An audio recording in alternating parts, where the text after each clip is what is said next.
Waktunya bersaat teduh dengan Tuhan melalui bacaan Alkitab satu pasal sehari dalam kitab sajak dan nyanyian yang dinyanyikan oleh bangsa Yahudi bahagian ketiga seri yang ke-14. Kitab Amsal pasal 14, lanjutan kumpulan Amsal-Amsal Salomo bahagian kelima. Mari baca Alkitab, mari dengar Alkitab, dan mari lakukan apa yang Allah firmankan di dalam Alkitab. Maka iman dan pengharapanmu tidaklah sia-sia. Tuhan Yesus, Allah Putra, Alfa dan Omega memberkati, dan Allah Roh Kudus akan menuntun untuk memahami. Salam kasih dan doa dari Rumah Produksi Endang Silitonga Tanjung Bible Audio Ministry. Mari memulainya dengan doa dalam hati.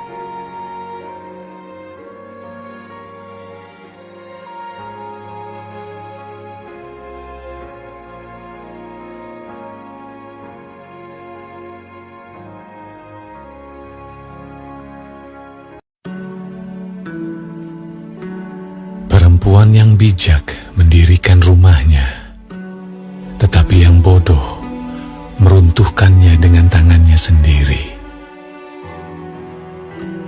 Siapa berjalan dengan jujur, takut akan Tuhan, tetapi orang yang sesat jalannya menghina Dia.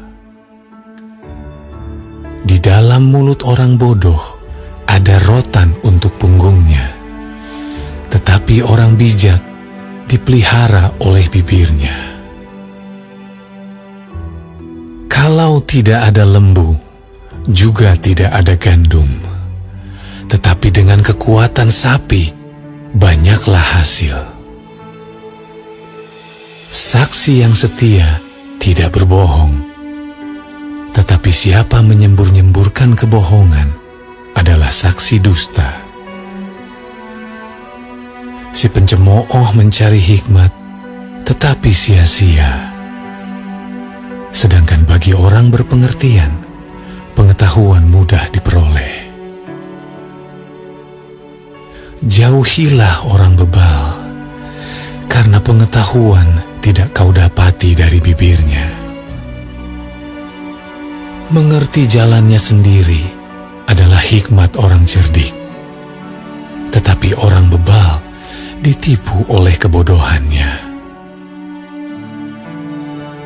Orang bodoh mencemoohkan korban tebusan, tetapi orang jujur saling menunjukkan kebaikan. Hati mengenal kepedihannya sendiri, dan orang lain tidak dapat turut merasakan kesenangannya. Rumah orang fasik akan musnah, tetapi kemah orang jujur akan mekar. Ada jalan yang disangka orang lurus, tetapi ujungnya menuju maut. Di dalam tertawa pun, hati dapat merana, dan kesukaan dapat berakhir dengan kedukaan. Orang yang murtad hatinya menjadi kenyang dengan jalannya, dan orang yang baik dengan apa yang ada padanya. Orang yang tak berpengalaman percaya kepada setiap perkataan, tetapi orang yang bijak memperhatikan langkahnya. Orang bijak berhati-hati dan menjauhi kejahatan, tetapi orang bebal melampiaskan nafsunya dan merasa aman. Siapa lekas naik darah berlaku bodoh, tetapi orang yang bijaksana bersabar. Orang yang tak berpengalaman mendapat kebodohan, tetapi orang yang bijak bermahkotakan pengetahuan. Orang jahat tunduk di dekat orang baik. Orang fasik di depan pintu gerbang orang benar. Juga oleh temannya, orang miskin itu dibenci. Tetapi sahabat orang kaya itu banyak. Siapa menghina sesamanya berbuat dosa. Tetapi berbahagialah orang yang menaruh belas kasihan kepada orang yang menderita. Tidak sesatkah orang yang merencanakan kejahatan, tetapi yang merencanakan hal yang baik memperoleh kasih dan setia. Dalam tiap jerih payah ada keuntungan, tetapi kata-kata belaka mendatangkan kekurangan saja. Mahkota orang bijak adalah kepintarannya. Tajuk orang bebal adalah kebodohannya. Saksi yang setia menyelamatkan hidup, tetapi siapa menyembur-nyemburkan kebohongan adalah pengkhianat. Dalam takut akan Tuhan ada ketenteraman yang besar, bahkan ada perlindungan bagi anak-anaknya. Takut akan Tuhan adalah sumber kehidupan sehingga orang terhindar dari jerat maut. Dalam besarnya jumlah rakyat terletak kemegahan raja, tetapi tanpa rakyat runtuhlah pemerintah. Orang yang sabar besar pengertiannya, tetapi siapa cepat marah membesarkan kebodohan. Hati yang tenang menyegarkan tubuh, tetapi iri hati membusukkan tulang. Siapa menindas orang yang lemah menghina penciptanya, tetapi siapa menaruh belas kasihan kepada orang miskin memuliakan dia. Orang fasik dirobohkan karena kejahatannya, tetapi orang benar mendapat perlindungan karena ketulusannya. Hikmat tinggal di dalam hati orang yang berpengertian, tetapi tidak dikenal di dalam hati orang bebal. Kebenaran meninggikan derajat bangsa, tetapi dosa adalah noda bangsa. Raja berkenan kepada hamba yang berakal budi, tetapi kemarahannya menimpa orang yang membuat malu.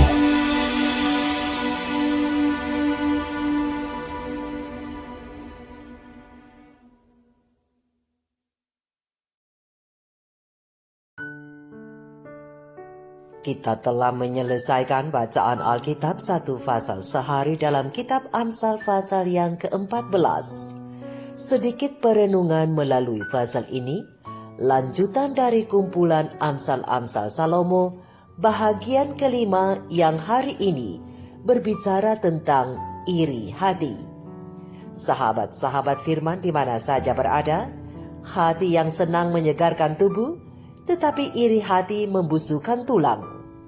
Panas hati kejam dan murka melanda, tetapi siapa dapat tahan terhadap cemburu? Terang besar Alkitab Amsal 14 ayat 30 dan Amsal 27 ayat 4. Sahabat-sahabat firman, SDA Bible Commentary volume 3 halaman 1159, alinea ke-6 dan ke-7, dan pena ilham ilahi roh nubuat, Sejarah Para Nabi, jilid 1, halaman 46 alinea pertama dan kedua, halaman 48 alinea pertama, dan halaman 51 alinea pertama. Terang kecil ini menjelaskan, iri hati adalah salah satu sifat yang paling keji dari karakter setan. Ia senantiasa mencari pengangkatan diri dengan mencaci maki orang lain. Begitu halnya dengan manusia yang mengenakan karakter setan ini, yakni iri hati, sebagai pakaian mereka. mereka akan selalu meremehkan orang lain dan berpikir bagaimana untuk meninggikan diri mereka sendiri. Mereka mengembangkan sifat suka mendengarkan suara pujian yang ditujukan bagi diri mereka, dan bagaimana rasa terima kasih orang banyak hanya dipersembahkan kepada mereka. Tetapi kebencian akan segera timbul di dalam hati mereka apabila mereka mendengarkan pujian itu ditujukan kepada orang lain. Oh, betapa kerusakan yang tak terhingga jika sifat jahat ini dimiliki dan bekerja di dunia kita. Seperti halnya Raja Saul yang memusuhi Daud karena api cemburu, karena Daud lebih dielu-elukan daripada dirinya. Begitu pula halnya dengan Kain. Roh yang sama telah menggerakkan hati Kain untuk melawan dan membunuh adiknya Habel, lantaran perbuatan Habel benar dan Tuhan menghormatinya. Sedangkan perbuatan Kain sendiri jahat dan sudah barang tentu Tuhan tidak mungkin memberkati dia. Iri hati diturunkan dari sifat yang sombong, dan orang-orang yang memiliki sifat ini hanya dapat terhibur bila rasa cemburu mereka kepada orang lain dapat terlampiaskan. Dan biasanya pelampiasannya akan mengarah pada perbuatan-perbuatan kejam seperti kebencian, balas dendam, bahkan pembunuhan dapat terjadi. Demikianlah juga dengan pertentangan besar antara Kristus, Pangeran Kebenaran, dan setan, Pangeran Kegelapan, yang terus berlangsung dengan giat dalam kehidupan sehari-hari. Oleh karena tidak ada lagi kebebasan untuk membangkitkan pemberontakan di sorga, permusuhan setan terhadap Tuhan mendapat satu arena baru dalam rencananya untuk menghancurkan umat manusia. Di dalam kebahagiaan dan damai yang dinikmati oleh pasangan yang suci di Eden, yakni Adam dan Hawa, setan melihat satu gambaran kemuliaan yang telah hilang daripadanya untuk selama-lamanya.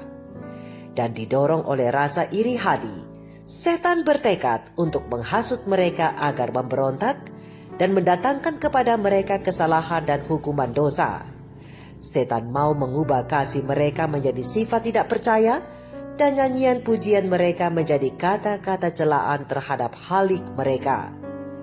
Dengan demikian, setan bukan saja akan menjerumuskan makhluk-makhluk yang tidak berdosa ini ke dalam penderitaan yang sama yang sedang dialaminya, tetapi juga akan mendatangkan celaan kepada Allah dan menimbulkan kedukaan di dalam sorga.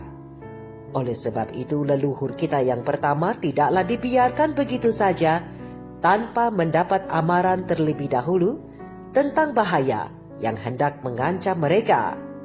Malaikat-malaikat atau pesuruh-pesuruh sorga itu membuka kepada Adam dan Hawa sejarah kejatuhan setan dan rencananya untuk membinasakan mereka, dan menjelaskan dengan lebih sempurna sifat pemerintahan ilahi yang sedang dicoba untuk digulingkan oleh penghulu kejahatan itu, yaitu oleh pelanggaran terhadap perintah Allah yang adil, bahwa setan dan segala pengikutnya telah jatuh.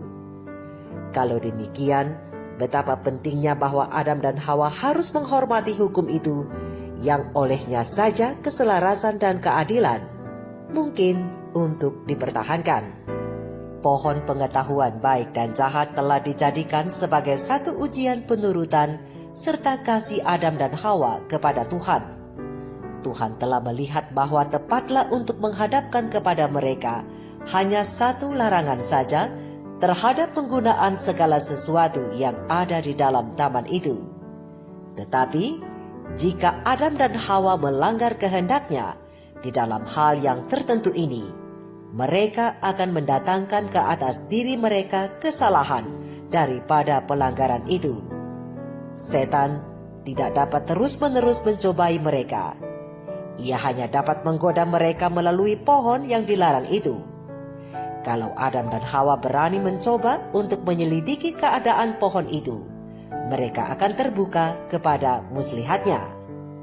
Untuk itu, mereka dinasehati supaya memperhatikan dengan saksama amaran yang diberikan Tuhan kepada mereka, dan untuk merasa puas dengan petunjuk yang telah diberikan Allah dengan sepatutnya. Sahabat-sahabat firman, ujian penurutan yang diberikan Tuhan kepada Adam dan Hawa diberikan juga kepada kita. Kalau mereka dengan pohon buah pengetahuan baik dan jahat, sedangkan kita dengan 10 hukum. Dan ujian penurutan kita ada pada hukum Allah yang keempat. Pada hukum Allah itu tertera dengan jelas, ingatlah dan kuduskanlah hari Sabat. Namun setan dengan lihainya telah membawa satu hari yang lain sebagai hari penyembahan dan mengatakan bahwa Sabat hari ketujuh tidak berlaku lagi. Banyak orang dituntun kepada hari yang dikatakan hari kemenangan atas kebangkitan Yesus. Banyak orang mengira mereka sedang menyembah Allah, padahal mereka tidak mengetahui sesungguhnya setan sedang menggiring mereka kepada kejatuhan dan kebinasaan. Untuk itu firman Tuhan melalui Raja Salomo mengamarkan kepada kita untuk berhati-hati dengan tipuan setan ini yang diakibatkan oleh karena iri hatinya kepada Kristus. Di dalam terang besar Alkitab Amsal 14 ayat 12, Raja yang penuh hikmat itu berkata, ada jalan yang disangka orang lurus, tetapi ujungnya menuju maut. Contohnya Hawa yang dengan sungguh-sungguh mempercayai kata-kata setan, tetapi kepercayaannya itu tidaklah menyelamatkan dia dari hukuman dosa. Ia tidak mempercayai firman Allah, dan inilah yang telah menyebabkan kejatuhannya. Dalam penghakiman, manusia tidak dihukum oleh karena mereka dengan sadar mempercayai satu dusta, melainkan oleh karena mereka tidak mempercayai kebenaran. Oleh karena mereka melalaikan kesempatan untuk mempelajari apakah kebenaran itu. Sekalipun adanya muslihat setan untuk berbuat yang sebaliknya, adalah selalu berbahaya untuk tidak menurut kepada Tuhan. Kita harus menetapkan hati untuk mengetahui apakah kebenaran itu. Segala pelajaran yang Tuhan telah sengaja mencatatnya di dalam firman-Nya adalah untuk menjadi amaran serta petunjuk bagi kita.